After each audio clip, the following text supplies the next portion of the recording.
UK आपका स्वागत करता है एक बार आपके अपने चैनल पर। देखिए, मैं आज उत्तराखंड का मध्यकालीन चंद वंश शुरू करने जा रहा हूँ। कौन सा वंश बच्चों? चंद वंश। ठीक है। अब देखिए, चंद वंश पढ़ने से पहले आप इससे पहले मैंने जितने भी वीडियो बनाए हैं उन वीडियो को ज़रूर देखिएगा, खासकर उत्तराखंड इतिहास का पहला टॉपिक, क्योंकि जब आप पहला टॉपिक पढ़ेंगे तभी ये टॉपिक आपके समझ में आने वाला है। ठीक, तो आइए ज़्यादा समय गंवा न करके सीधे हम चंदवंश पर जाते हैं। देखिए बच्चों, कहा जाता है कि इस चंदवंश का आखिर संस्थापक कौन? इस चंदवंश का संस्थापक आखिर कौन? क्या सोमचंद था या फिर थोहरचंद? बच्चों, क्या सोमचंद था या थोहरचंद? कई इतिहासकार या कई लोगों के अनुसार बताया जाता है कि इस वंश का बच्चों संस्थापक सोमचंद था, जबकि आपके आयोग ने भी सोमचंद को ही राइट माना है, और कोई कहता है थोहरचंद। ठीक है। अब देखिएगा, ये लोगों का कहना है कि सोमचंद आपका इस वंश का संस्थापक रहा था बच्चों। ठीक, और वहीं आपका एक दो मत आएंगे जो कहेगा कि थोहरचंद संस्थापक है। अब देखिएगा, जो थोहरचंद है ये तो 23वें नंबर का शासक है बच्चों। असल में कितनेवां नंबर का शासक? 23वें नंबर का शासक। तो सोमचंद इससे पहले आया होगा, बिल्कुल। अब देखिए, इसके बारे में एक कहावत है बच्चों कि आखिर सोमचंद था तो कैसे था और क्यों था। देखिए, हमारे एक इतिहासकार हुए एटकिंसन साहब। कौन साहब? एटकिंसन साहब के अनुसार बताया जाता है कि जो सोमचंद है बच्चों, ये चंद वंश का संस्थापक था, और ये इलाहाबाद से आया था बच्चों। कहाँ से?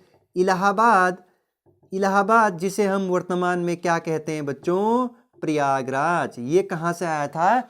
इलाहाबाद प्रयागराज के झूसी नामक स्थान से। कहाँ से आया था बच्चों?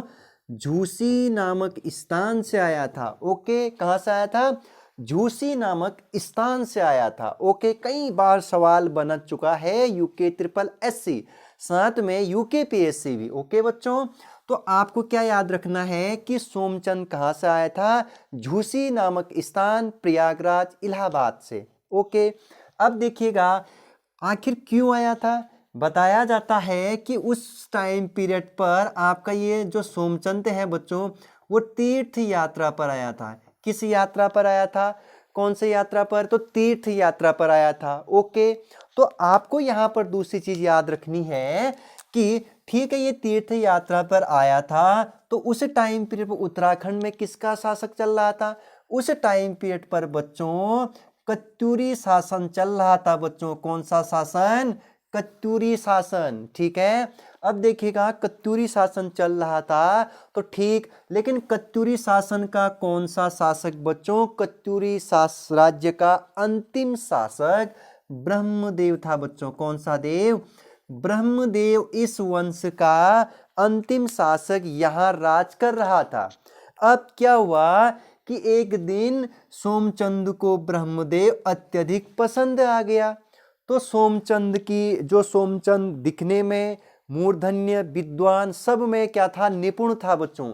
इसीलिए ब्रह्मदेव ने अपनी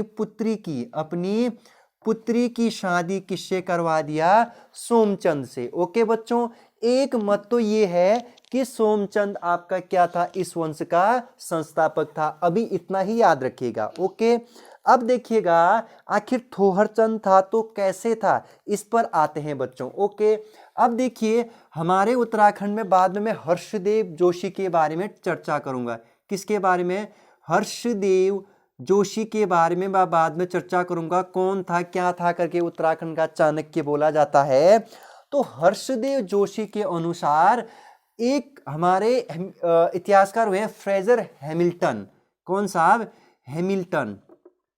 हैमिल्टन साहब ने हर्षदेव जोशी के विवरण के आधार पर बच्चों, किसके आधार पर? हर्षदेव जोशी के विवरण के आधार पर इस वंश का शासक थोहरचंद बताया गया संस्थापक। ठीक है। अच्छा, वो आखिर कैसे बता रहा है? 1881 में इनकी एक बुक रिलीज होती है, किंगडम ऑफ कुमाऊं नेपाल बच्चों। क्या? Kingdom of Kumaon and Nepal. Okay, ये बुक आपकी किसकी है? फ्रांसिस हैमिल्टन की है बच्चों। ठीक है, इसके आधार पर ये बताने की कोशिश कर रहे हैं कि आपका संस्थापक कौन था। आपका संस्थापक किंगडम ऑफ नेपाल। कौन सी बुक बच्चों? किंगडम ऑफ नेपाल 1881 में रिलीज हुई, और ये किसका है? आपका फ्रेजर साहब का, फ्रेजर हैमिल्टन का। ओके, आपको ये किताब भी क्या याद रखना है बच्चों। इसीलिए बताया जाता है कि आपका थोरचंद इस वंश का संस्थापक रहा होगा। अच्छा, अब देखिए, जो भी रहा हो तो लेकिन हमें तो क्या, हमें चाहिए कुख्यात जानकारी बच्चों। क्या चाहिए? कुख्यात जानकारी। अब देखिए, लोग क्या, हर कोई कहता है कि इस वंश का संस्थापक कौन? सोमचंद बच्चों। कौन था? सोमचंद। अब देखिए, सोमचंद था। अब फिर से हम सोमचंद पर आते हैं। अब इसकी विवाह करवा दिया इसके साथ ब्रह्मदेव ने अपनी पुत्री का। बदले में इसको क्या मिला बच्चों? 15 बीघा जमीन मिला बच्चों। कितना बीघा? 15 बीघा जमीन मिला। और जहां मिला वो जगह है बच्चों चंपावत में। कहाँ मिला बच्चों? चंपावत में। कहा कि आप यहां से क्या करो? राजधानी चलाओ। मतलब बोले तो आप यहाँ क्या करो? राजधानी बनाओ। और साथ में इसने क्या किया बच्चों? यहाँ पर एक राजबुंगा का किला बनाया बच्चों। कौन सा किला बनाया? राजबुंगा का किला बनाया। अब किला बनाया तो यहां से क्या करेगा? ये अपना राजपाट शुरू करेगा बच्चों। क्या करेगा? अपना राजपाट शुरू करेगा। और जहां पर इसने किला बनाया उस जगह का नाम है बच्चों सुयो नामक स्थान पर। कहां बच्चों? सुयो नामक स्थान पर। अब उसके बाद आपको यहां पर याद रखना है बच्चों, प्रारंभ में इस सोमचंद ने इस ये चंपावत आसपास के रीजन से ही राज किया बच्चों। लेकिन बाद में आपको क्या याद रखना है बच्चों, यहाँ पर इसने अपने राजपाट चलाने के लिए थोड़ा सा इधर उधर क्या किया? हमला किया। तो सबसे पहले इसने दोनकोट के राजा, कौन से राजा? दोनकोट के राजा को क्या किया बच्चों? परास्त किया। क्या किया? परास्त किया। इसके बाद इसने क्या किया बच्चों? यहाँ पर इस टाइम पीरियड पर इस जो सोमचंद था बच्चों, सोमचंद के समय पर या पूरे चंद काल में ये समूचा राज्य आपका 2 गुटों में विभाजित था बच्चों। कितने गुटों में बच्चों? 2 गुटों में। एक तो महर और दूसरा फर्त्याल।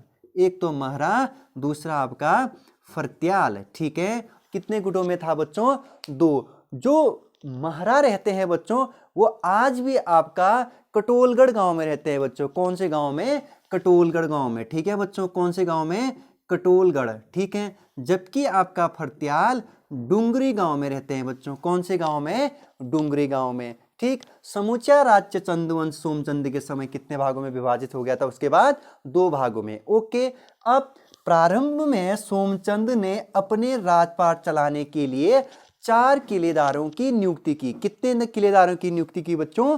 4 किलेदारों की नियुक्ति की, जिसमें सबसे पहले आता है आपका कार्की बच्चों। सबसे पहले कार्की, दूसरा आपका तड़ागी, तीसरा आपका बच्चों चौधरी।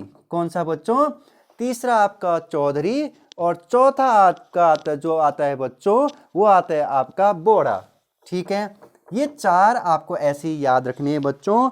सोमचंद ने प्रारंभ में कितने किलेदारों को नियुक्ति किया? 4, कार्की, तरागी, चौधरी और बोड़ा। ओके बच्चों, इस तरीके से आज हमारा ये चंदवंश का संस्थापक कौन था उस पर हमारा डाउट क्लियर हो गया है। इस तरीके से हम नेक्स्ट वाले पार्ट में हम क्या पढ़ेंगे यहाँ से आगे के शासक को। तो आज के लिए इतना ही बच्चों, तब तक के लिए गुड नाइट और टेक केयर। चैनल को सब्सक्राइब जरूर करिए बच्चों। Bye bye.